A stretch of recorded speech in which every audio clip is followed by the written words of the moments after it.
The following podcast is part of a certified educational activity titled Taking the Next Steps with Next Generation BTK Inhibitors in CLL, MCL, and DLBCL. Access the entire activity and complete the post-test at peerview.com/EVF860. Downloadable slides are also available. Hello, and welcome to Taking the Next Steps with Next Generation BTK Inhibitors in CLL, mantle cell lymphoma, and diffuse large B-cell lymphoma.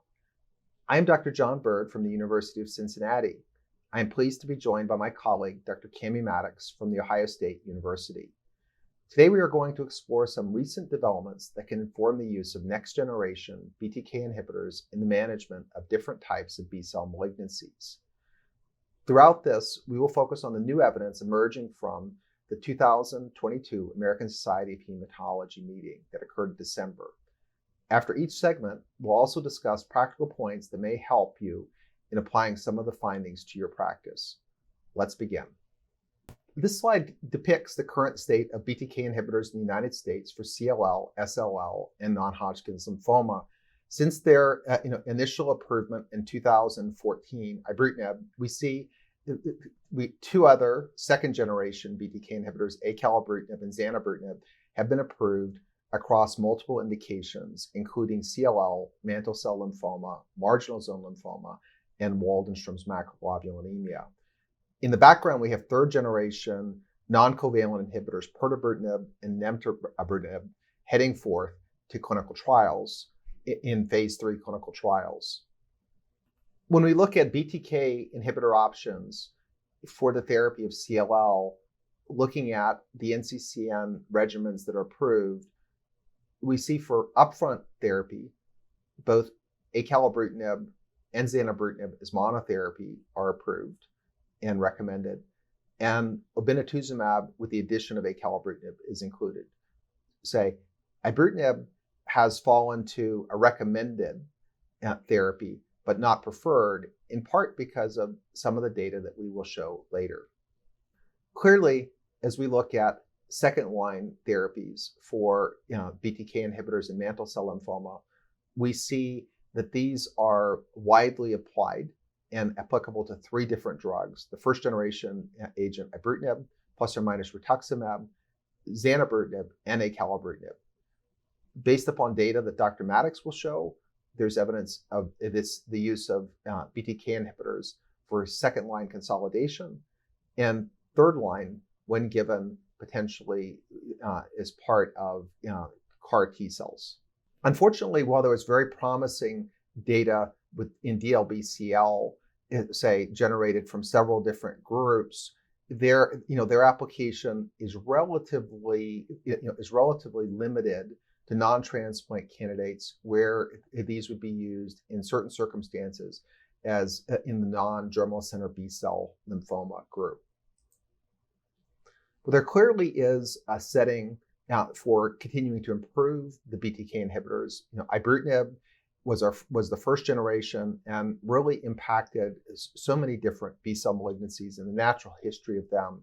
But there are side effects that come forth with the additional targets that ibrutinib hits. Acalabrutinib and zanubrutinib, by being more selective in second-generation covalent inhibitors, by not inhibiting EGFR and other targets, were shown to have better toxicity. This is further exemplified by the non-covalent inhibitors now in clinical trial, pirtobrutinib and nemtabrutinib, that again hit a subset of targets that ibrutinib does, and ultimately have a different safety profile. Why is this important? We can see in CLL, where a good number of patients that go on ibrutinib as initial therapy discontinue due to adverse events.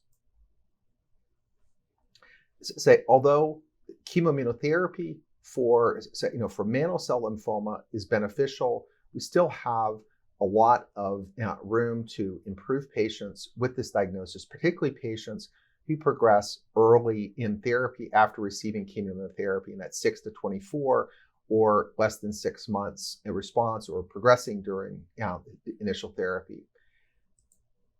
And as we look at, in the modern rituximab era, patients with DLBCL continue to do quite poorly when they relapse, particularly if they're primary refractory. We clearly need therapies here. And so as we move forward with the new BTK inhibitors, the second and third generation, and combining them, hopefully we will see this improve. So I'd like to introduce some of the new findings that come forth from the 2022 ASH meeting, where we saw extended follow-up on many studies, and also early results of randomized comparisons of the second generation BTK inhibitors. This first study presented at ASH summarizes the long-term benefit of acalabrutinib therapy with 6 years of follow-up. And this study showed a 72-month progression-free survival of 87% when acalabrutinib was used as initial therapy. The outcome of patients was quite good.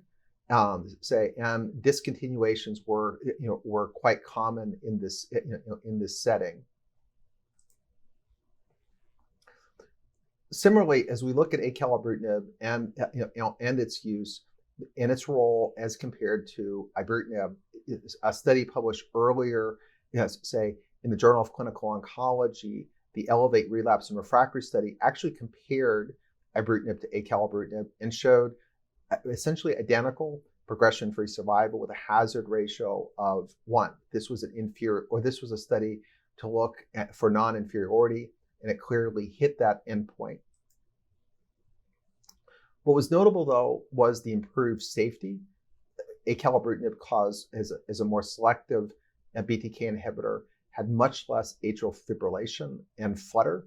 No patients discontinued because of this, and actually there was a higher frequency of AFib and aflutter among patients that didn't have this before, suggesting that there is more of a drug effect of atrial fibrillation with ibrutinib, likely related to the SRC kinase that it hits. When we look at other side effects of acalabrutinib versus ibrutinib, we also saw hypertension was much less and bleeding events were much less. An analysis following from the study that Dr. Seymour presented at this ASH used a novel adverse event burden score that was designed from one of the earlier chemoimmunotherapy versus ibrutinib or ibrutinib plus rituximab, and this looks at overall burden of side effects over the course of administration of therapy. So it takes an average of time of exposure. And what this study showed was there's a highly significantly decreased frequency of several key adverse events, including flutter, AFib and flutter, hypertension, hemorrhage, and musculoskeletal. Really, the only thing that was more common with acalabrutinib is in terms of the burden score over time was diarrhea and headache. A very exciting study that was presented by Jennifer Brown was the Alpine study, and this had been presented before at EHA. And this slide shows the design of the study. This is giving zanubrutinib versus ibrutinib in relapsed and refractory patients who had at least one prior therapy, and it was a straight randomization. The study had a primary endpoint of overall response, non-inferiority, and then they could look at superiority. And then the key secondary endpoints were progression-free survival and incidence of atrial fibrillation. The response rate, again, the primary endpoint was presented at an earlier meeting, with zanubrutinib having a higher overall response rate and meeting its primary endpoint. Dr. Brown presented the progression-free survival, which it had been extended, from the initial planned analysis to 29.6 months, where progression-free survival was improved on zanubrutinib as compared to ibrutinib. and this was a significant secondary endpoint. What we care about with all of these second generation BTK inhibitors is are they safer as well? And this at the meeting we saw that there was a much lower frequency of atrial fibrillation with zanubrutinib as compared to ibrutinib over the time period followed, and this is depicted looking at the cumulative event rate. Similarly, other adverse events that we don't see very commonly with ibrutinib, but when they occur, it can be devastating. Such as heart failure, ventricular fibrillation, infarct. Essentially none of these were seen with zanubrutinib, suggesting just like acalabrutinib, this is a more safer drug based probably upon its selectivity. Well, how do the two of these compare? This is sort of something that I've been asked almost continuously since, and would I use one versus the other? And and say this sort of summarizes one study was done much earlier than the other. Say the Elevate relapse refractory study that looked at acalabrutinib had longer follow-up as compared to the Alpine study. The Elevate relapse and refractory patients had a median higher number of treatments, and approximately 51% in one study was 17p versus 23% in the other.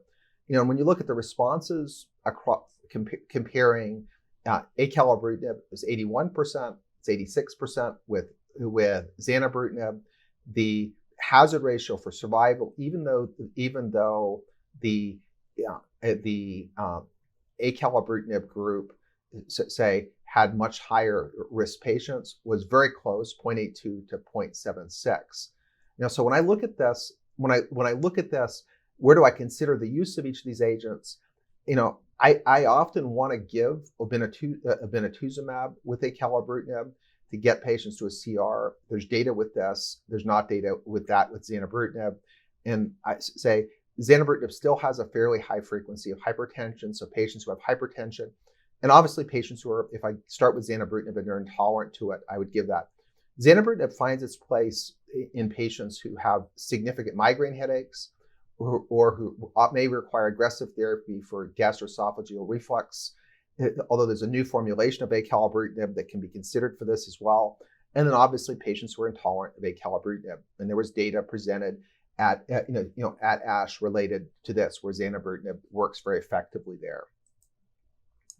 Let's move on to some of the second generation BTK combination and non-covalent options that were presented at ASH. First of all, we see a nice update from Matt Davids showing, looking at the Elevate treatment naive study, that there are a variety of groups, particularly the IGVH unmutated patients, that really appear to gain benefit in terms of progression-free survival by adding obinutuzumab as compared to acalabrutinib alone. And this benefit may be seen in 17p patients as well, although the hazard ratios do cross. And as I said earlier, in most of my patients that I give acalabrutinib, unless they're infirm or have a contraindication to giving a CD20 antibody, I give that.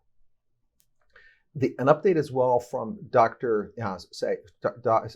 David's study of time-limited acalabrutinib, venetoclax, and obinutuzumab was presented. And again, in a high-risk patient population, they're showing high CRs can be obtained with this regimen on the order of about 50%.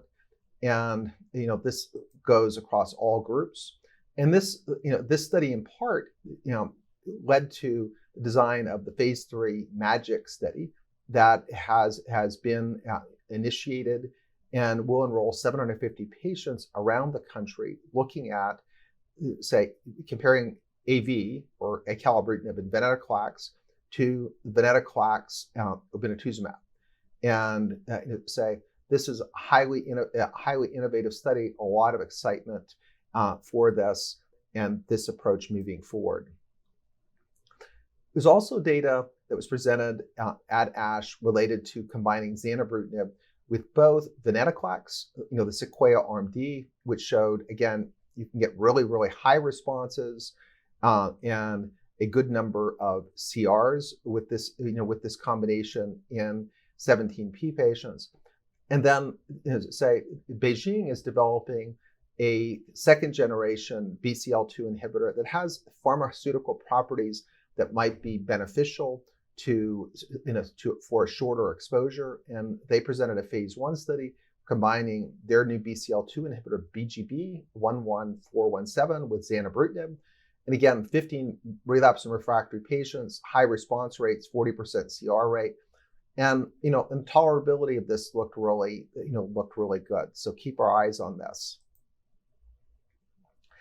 The Byrd study, which was updated as well, and the Byrd study gives pirtobrutinib, and this is a very, very large study which has treated hundreds of patients. And what was discussed at the meeting, an update of the high-risk patients, particularly those who had discontinued BTK inhibitors due to progression, and the data in both the BTK treated patients, and that would be a covalent BTK inhibitor. This is a non-covalent one, and the BTK inhibitor plus BCL2 inhibitors.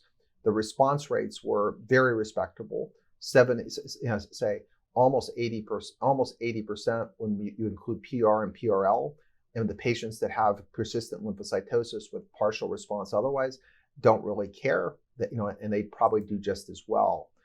I think this was really exciting data showing the progression-free survival in this very high-risk group. It was 19.6 months. So after you finish a therapy that might have, say a median remission duration of 6 to 8 years, you could go on this and gain benefit. Again, very promising data. Dr. Woyak updated the Bellwave study, and this is with nemtabrutinib, or ARQ-531, as it was formerly called, and again in patients who are double refractory, showed a respectable 58% response with confidence intervals overlapping with the data with pirtobrutinib, active across other groups as well, and the duration of response, the duration of response in this group again was quite respectable, very similar to what's seen with pirtobrutinib. So we have two third generation covalent BTK inhibitors showing very promising results in this patient, in this highly refractory patient population. So what are some take-home messages about some of our newer BTK inhibitors in CLL? I think the safety is, as we have developed better therapies where patients can stay on therapy for a long time, has really become important. We have to remember that most of our CLL patients are old, have comorbid conditions, cardiovascular risk factors, and so having drugs that are more safe in that setting is important.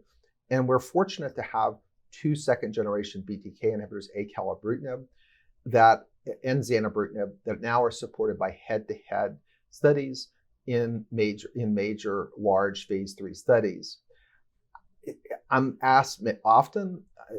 I was involved more with acalabrutinib than zanubrutinib's development, but which drug is better? And this is really my answer back would be, it's a beauty contest.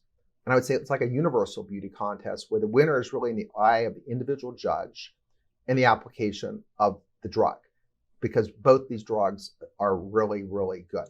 And picking one over the other, they're both good. Acalabrutinib has longer follow-up, and that's really the only thing that distinguishes these two, other than the small points that I pointed out.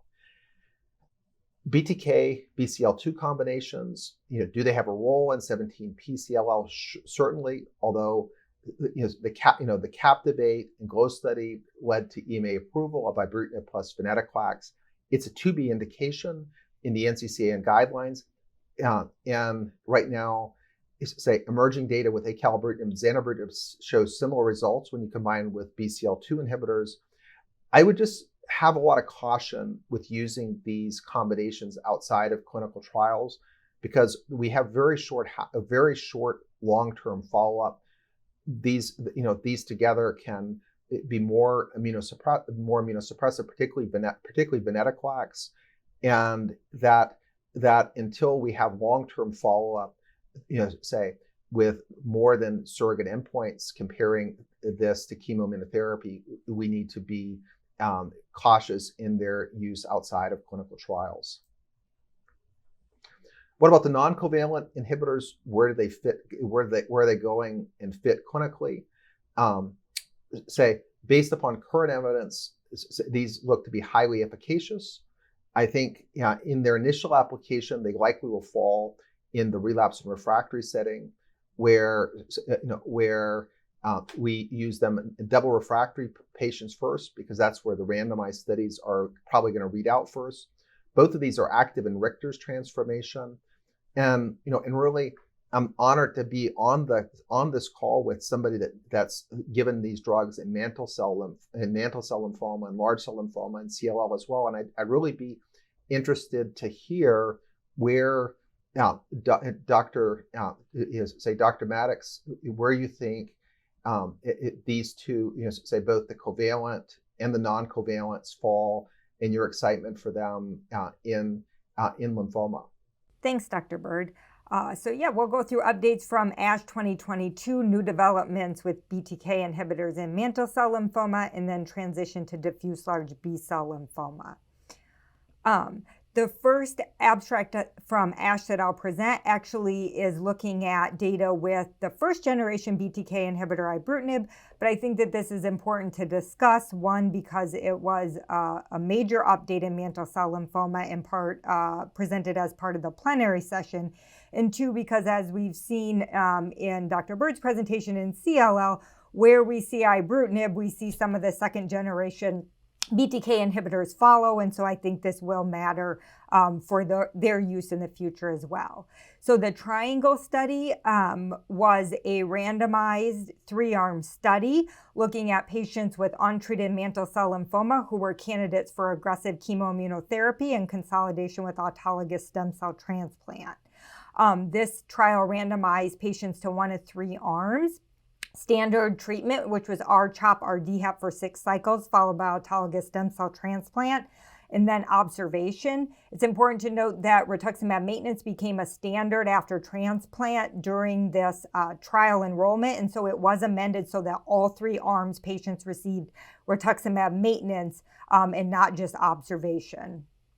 The second arm added ibrutinib to chemoimmunotherapy for 6 cycles, followed by autologous stem cell transplant, and then maintenance ibrutinib, and again rituximab.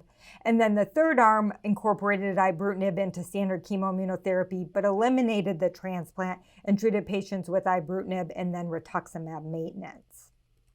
This trial did show that there was a benefit to adding ibrutinib during induction and maintenance, plus or minus autologous stem cell transplant for these treatment-naive patients. So there was it was showing that auto plus ibrutinib was superior to autologous consolidation alone in terms of freedom from progression. And it also showed that the auto was not superior to ibrutinib alone. And when they looked at toxicity, there was less toxicity in the ibrutinib alone arm. In both arms with ibrutinib containing regimens, overall survival was improved. There's a lot of interest that has gone into chemo-free regimens in mantle cell lymphoma. So the second abstract is from Dr. Rawan, looking at the chemo-free regimen of rituximab in combination with the second-generation BTK inhibitor acalabrutinib and lenalidomide. This was actually built on Dr. Rawan's study of the combination of R-squared or rituximab lenalidomide in frontline mantle cell lymphoma, showing promises responses in 2- and 5-year progression-free survival. This was a small study with 24 patients, but it showed that the triplet combination was very effective, with 100% of patients responding, including 83% achieving a complete response, and a high rate of peripheral blood MRD negative remissions, including MRD improving with time.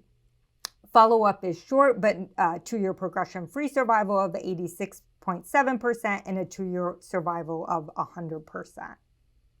The second trial is another chemo-free induction regimen. So this was actually a 2-year update on the triplet combination of rituximab, the second-generation BTK acalabrutinib, in combination with the BCL2 inhibitor venetoclax in treatment-naive mantle cell lymphoma. Again, this was a smaller patient study. 21 patients were enrolled in this study, but at a follow-up of a little over 2 years, overall response rate was 100%, with a complete response rate of 90% and median duration of response, progression-free survival, and overall survival not reached. There are ongoing studies looking at these doublet and triplet combinations in the frontline setting. In addition to the triangle study that was presented at ASH showing a benefit to BTK inhibitor in the frontline treatment for younger patients with mantle cell lymphoma, earlier this year we also saw data from the SHINE trial, which showed a benefit in progression-free survival to the addition to with ibrutinib to standard BR chemoimmunotherapy in patients who were older or not considered candidates for stem cell consolidation. The ongoing phase 3 ECHO trial is evaluating the use of the second-generation BTK inhibitor acalabrutinib in this population of patients in combination with chemoimmunotherapy. So this trial is evaluating patients 65 and older with untreated mantle cell lymphoma and randomizes them in a 1-to-1 fashion to standard treatment with bendamustine rituximab, followed by rituximab maintenance, versus bendamustine rituximab with the addition of acalabrutinib, followed by acalabrutinib and rituximab maintenance.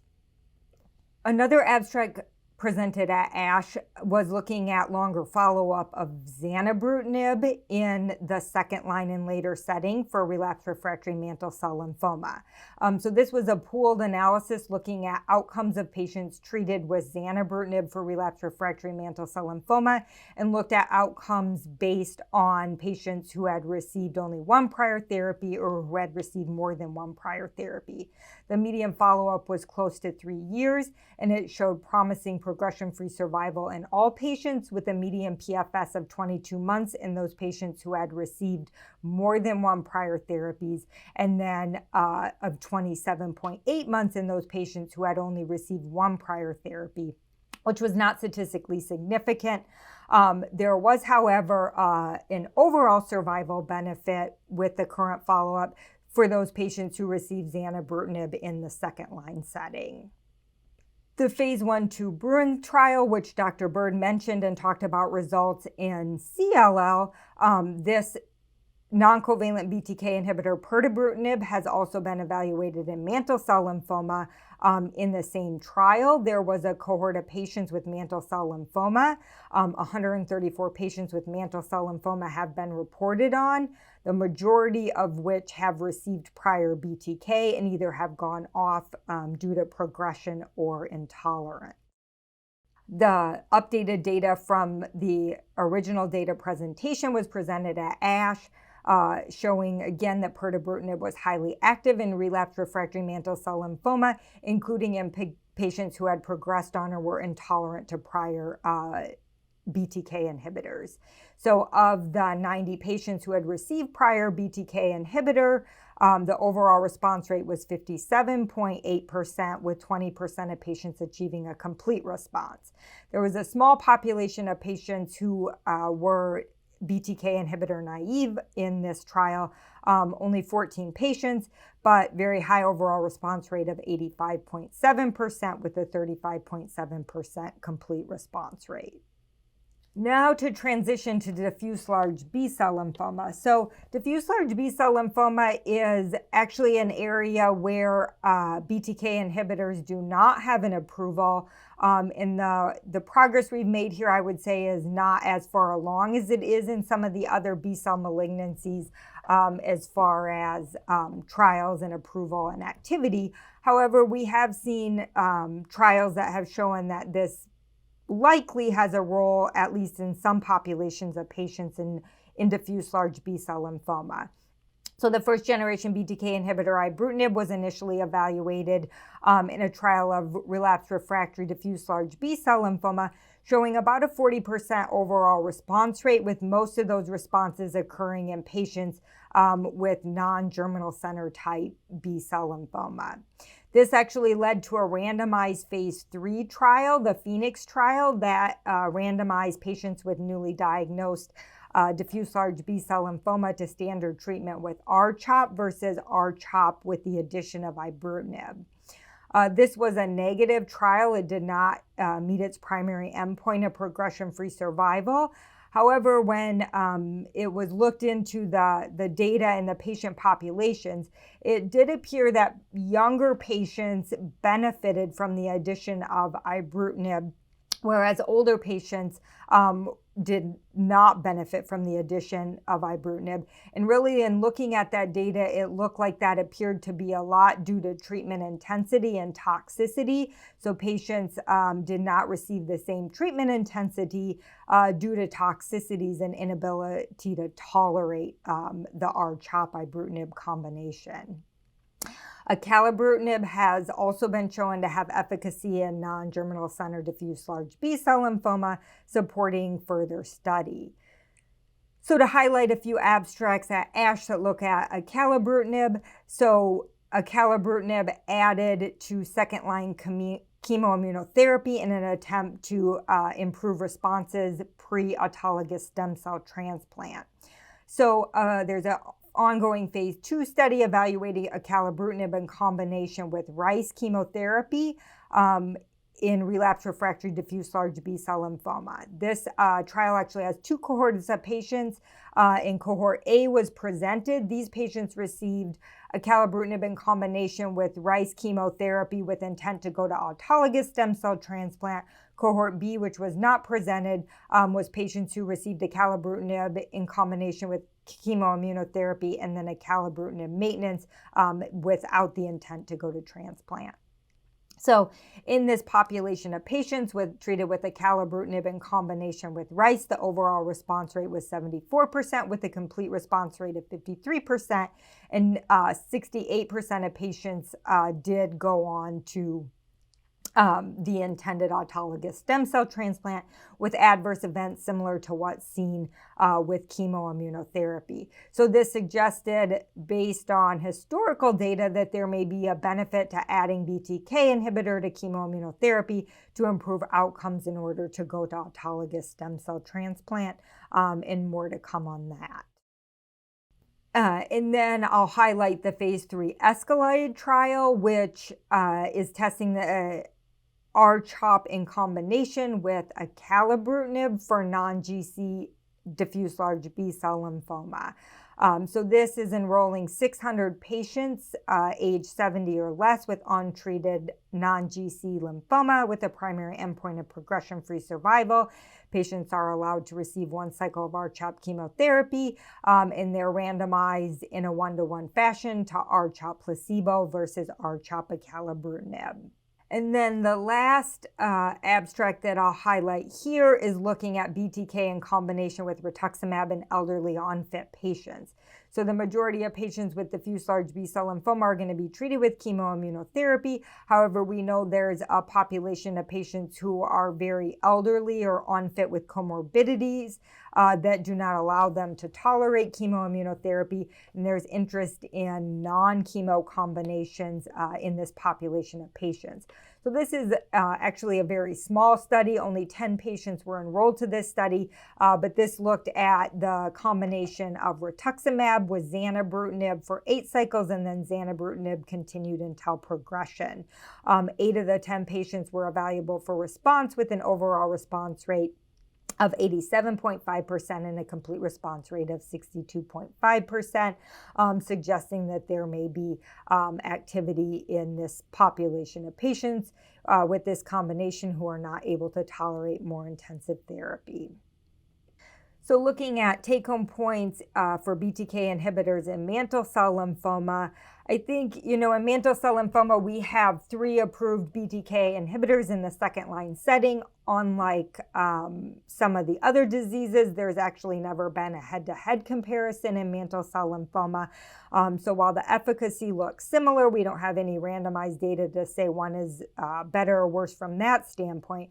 However, I do think that we can extrapolate on safety. We have randomized data in both CLL and Waldenstrom's between first and second generation BTK inhibitors, and can look to the safety and toxicity profiles seen in those trials to apply to our patients with mantle cell lymphoma. And as Dr. Byrd mentioned in CLL, I think, really looking at the second generation BTK inhibitors, they're typically used more frequently because of their overall improved safety profile. BTK inhibitors, given their efficacy in the second-line setting, there's a lot of interest in moving them into the frontline setting, and we've now seen both in younger and older patient populations that the addition of ibrutinib to frontline chemoimmunotherapy can improve outcomes in this setting, and I would look to see more studies being done with second-generation BTK inhibitors in this setting where the safety may play a role in outcomes as well. There's a lot of interest additionally into chemo-free regimens in mantle cell lymphoma, particularly in the frontline setting. There's been a number of small phase 1, phase 2 studies looking at doublet and triplet combinations, including the BTK inhibitors. And I think that this, we'll see more of this, and there may be a role in the future for non-chemo combinations.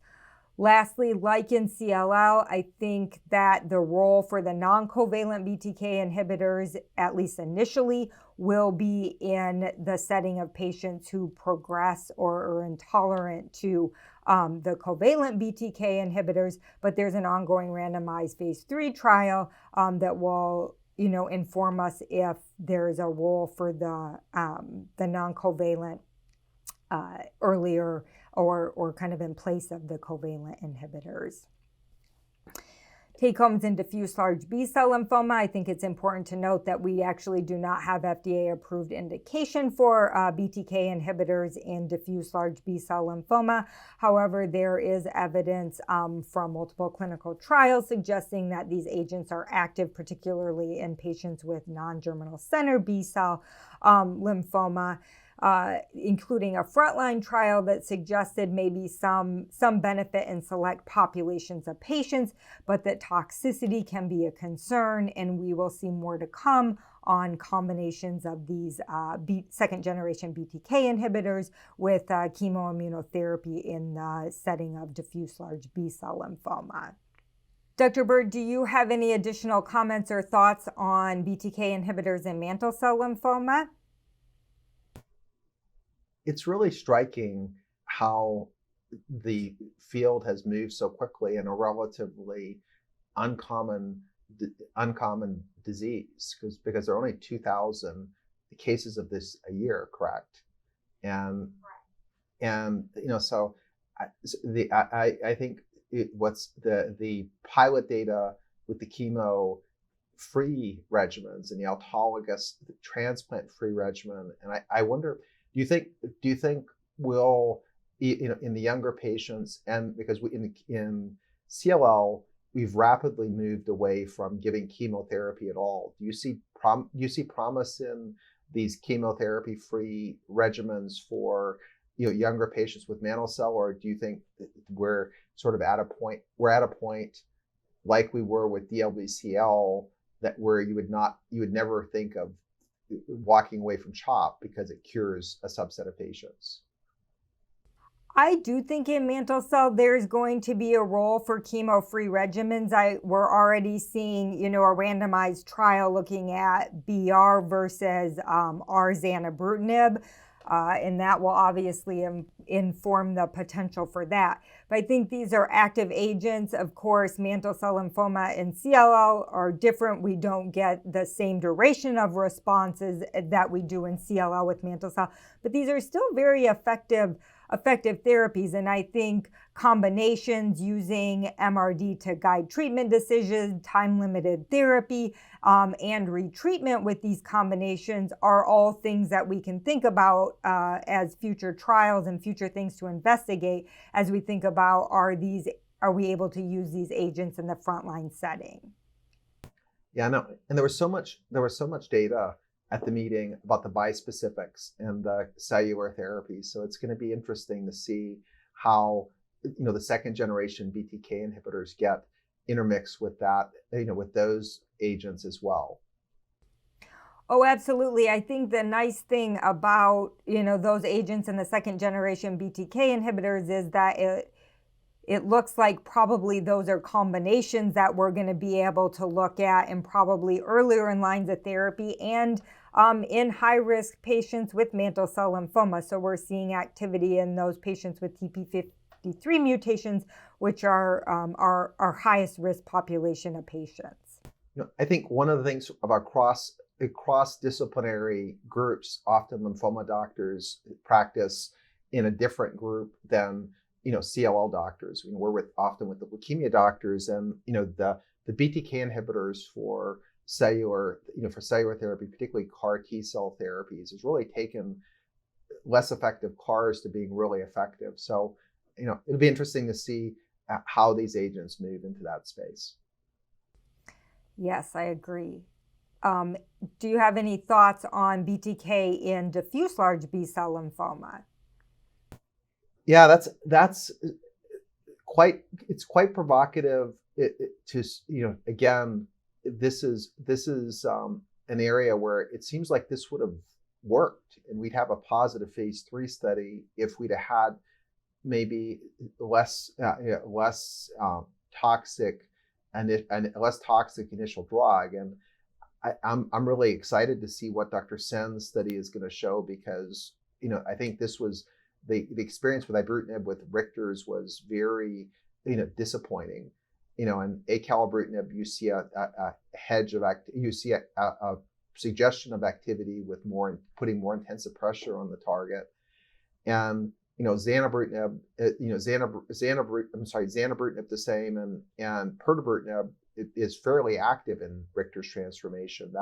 So it'll be interesting to see if some of these repeat studies with second generation BTK inhibitors, really hit the mark, because it looks like the biology with Dr. Stout's work, it was on target. We just maybe didn't have the right drug.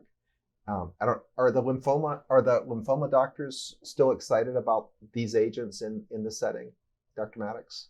Well, yeah, I think, one thing that you highlighted in your talk about toxicity can be a concern with some of these combinations, right? So we don't want to, careful to think about them or use them, especially when there's not an approval. And so I think really when you're looking at these combination studies, particularly in large cell lymphoma, the question really is it that activity that we're not seeing, or really were we limited by the cumulative toxicity? Because when you have a curative component to your treatment, you of course don't want to sacrifice that component. Absolutely. And one thing that was striking just along the area of toxicity was the abstract that was presented from the Anderson group in mantle cell lymphoma, where the venetoclax combinations, say with BTK inhibitors, where they saw just phenomenal progression-free survival when you censored for COVID, but they had a high death rate when patients because of COVID. And it's going to be interesting to see with all of these clinical trials. That's the most dramatic results I've seen, but all of these clinical trials that we have going with these combinations, of whether the COVID pandemic is going to confound some of the endpoints, because Dr. Wong's study looked really positive with the censoring, but without the censoring, it was quite less impressive results. I mean, I think there's only 21 patients, but there were 5 deaths due to COVID. So that, obviously is a big proportion of the patients.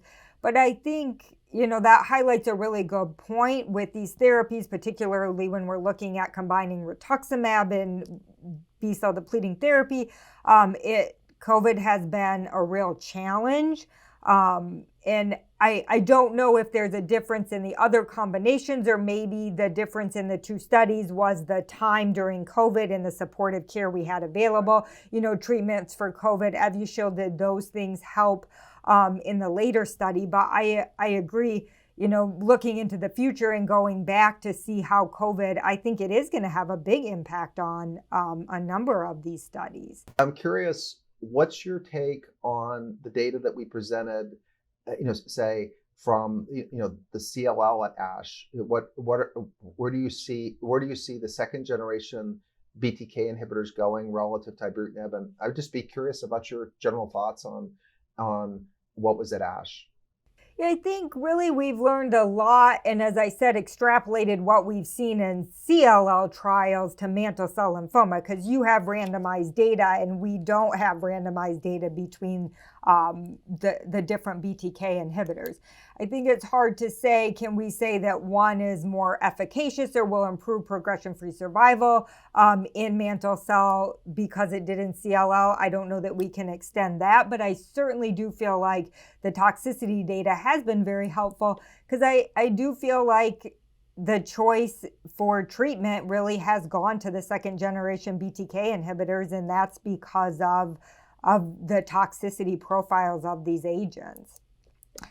I think, it's interesting too, the non-covalent, we know that the reason that patients become resistant to BTK is different in the different diseases, but kind of the same line of thought, it's effective in those patients even if the resistance mechanisms are different. And I see the role of those non-covalent inhibitors being the same, at least initially, in patients who, progress or are intolerant to covalent BTK inhibitors. Yeah, it does set a paradigm. It does set a paradigm aside that what we wouldn't give if you developed alkylator resistant disease.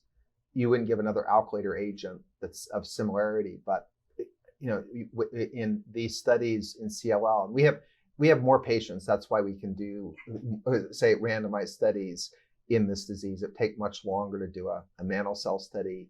But you see staying in the same class, but just that seeing the mutation almost with a second generation inhibitor tells you that pathway is still important. And pirtobrutinib and the other non-covalent inhibitors are just as active in that refractory setting.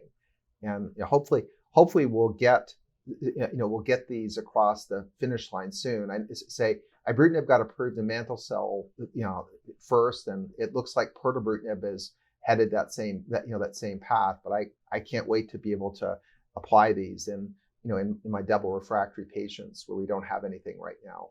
That concludes our exploration of noteworthy recent evidence with next generation BTK inhibitors in CLL, mantle cell lymphoma, and diffuse large B-cell lymphoma.